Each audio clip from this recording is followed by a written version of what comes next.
کے کو تشتز بام کر دینا ہے، اور ایسے ملاؤں اور ایسے صوفیوں اور ایسے مفتیوں جو سرکار کی جوتیوں میں رہتے ہیں ان کے کپڑے الٹ دینے ہیں، انہیں ننگا کر کے دکھا دینا ہے کہ تم جاتے ہو جہنمیوں کے ساتھ تو جاؤ، ہم ساتھ ہیں اسلامیان عالم کے ساتھ، ہم ملت اسلامیہ کے ساتھ ہیں، ہم رسول عربی کے ساتھ ہیں، ابو بکر عمر کے ساتھ ہیں، ہم عثمان و علی کے ساتھ ہیں، ہم صحابہ رسول کے ساتھ ہیں، ہم امت کے مجددین و مصلحین کے ساتھ ہیں، ہم وحدت امت کے ساتھ، ہم وحدت دین کے ساتھ ہیں۔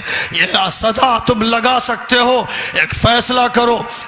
رامپور کی سرزمین پر وہی لوگ نہیں رہتے جو رامپور کی مٹی سے چمٹے ہوئے ہیں، رامپور کے لوگ امریکہ میں بھی ہیں اور یورپ میں بھی ہیں اور عرب میں بھی ہیں، اور آج دنیا کے ہر خطے کے لوگ عالمی بنے ہوئے ہیں، اور عالم پورا کا پورا ایک ویلیج، ایک گھر، ایک کمرہ بن گیا ہے۔ اس لیے بات پہنچانا مشکل نہیں اور جواب دینا مشکل نہیں اور تحریک چلانا مشکل نہیں۔ اس لیے رامپور سے ایک ایسی تحریک برپا کرو جو مسجد اقصی کی آزادی بلکہ فلسطین کی آزادی کی تحریک ہو، اور اس کے لیے زبان سے، قلم سے، عقل سے، فکر سے، تکنیک سے جو بھی کر سکتے ہو کرو۔ اور کل سے یاد رکھو، اسرائیل اور امریکہ کے پروڈکٹ کا جو بھی استعمال کرے، ایک مثال کے طور پر پیپسی کولا کو کہتا ہوں، جو استعمال کرے اس کا بائیکاٹ کرو، اس کو دشمن کا ایجنٹ سمجھو، اس کو سمجھو کہ وہ پیسے دے رہا ہے کہ اسرائیل یہ پیسے لے کر خنجر خرید کے کسی فلسطینی کی پیٹھ میں گھونپ دے۔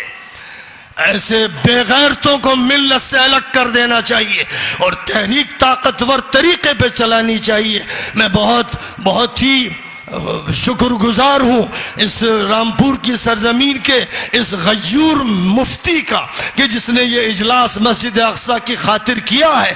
ظاہر ہے کہ یہ وقت کی پکار ہے، وقت کی صدا ہے، یہ احرار اور آزاد انسانوں کی للکار ہے اور اس کو پہنچنا چاہیے، ہر جگہ پہنچنا چاہیے۔ یہ صدا اسرائیل سے ٹکرائے، یہ صدا القدس پہنچے، یہ صدا دنیا کے ایک ایک ملک میں پہنچے۔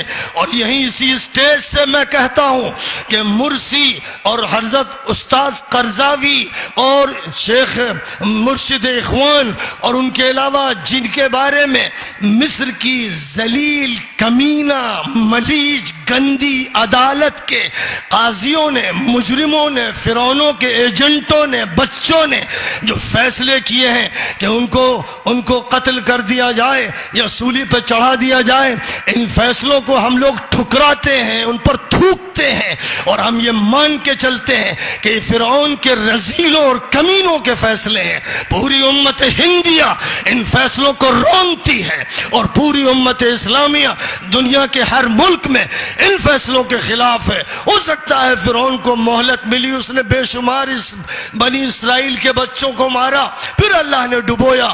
ہو سکتا ہے کہ وہ بھی بہت سے اسلامیوں کو ذبح کر دے۔ کتنے لوگ میدان رابعہ میں مارے گئے، کتنے لوگ میدان محمود میں مارے گئے۔ 10,000 انسانوں کا قاتل و مجرم سیسی اور ہزار انسانوں کو جیلوں میں ٹھوسنے والا یہ ڈکیت و مجرم آج زندہ کیسے ہے؟ یہ امت نے کیسے برداشت کیا؟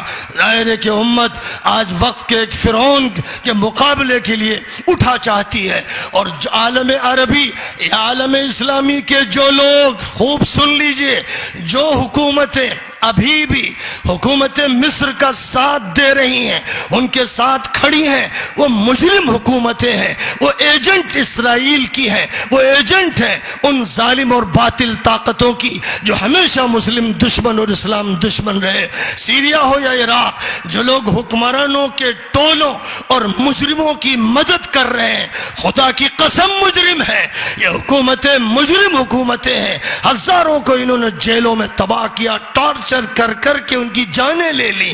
اس میں نہ بچوں کو چھوڑا، نہ جوانوں کو، نہ عورتوں کو، نہ بوڑھوں کو۔